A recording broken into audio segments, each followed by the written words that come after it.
चला आता आपण करटुल्याची भाजी करणार आहोत. याच्यासाठी आपण करटुले चिरून घेऊया.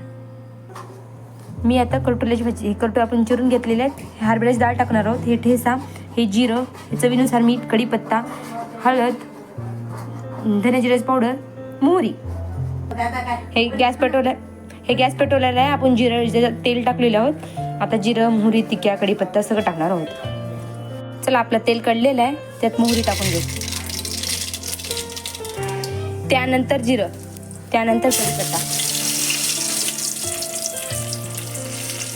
त्यानंतर थोडी आपली चटणी, हिरव्या मिरच्याचा ठेचा,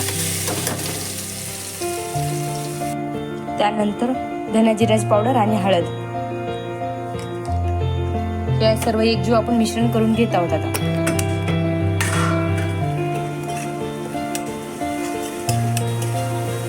हे सर्व आपण मिश्रण टाकून घेतल्यावर त्यामध्ये आपण लगेच आपले करटुल्याला एक वेळेस फिरून घेऊया, परतून घेऊया.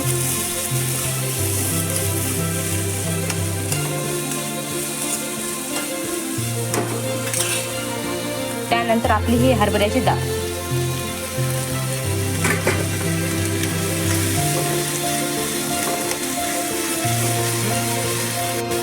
चवीनुसार हे मीठ. आता आपण थोडंसं पाणी टाकून घेणार करटुले एक वाटीभर, कारण करटुले शिजण्यासाठी पाणी लागतच असते. करटुले कडक असतात बरोबर, आणि हरभऱ्याची डाळ पण. झाले. आता आपली भाजी शिजलेली आहे, आपण खायला तयार आहोत. लाइक कीजिए, सब्सक्राइब कीजिए, बेल आइकन को क्लिक कीजिए. श्री स्वामी समर्थ. शेअर कीजिए. श्री स्वामी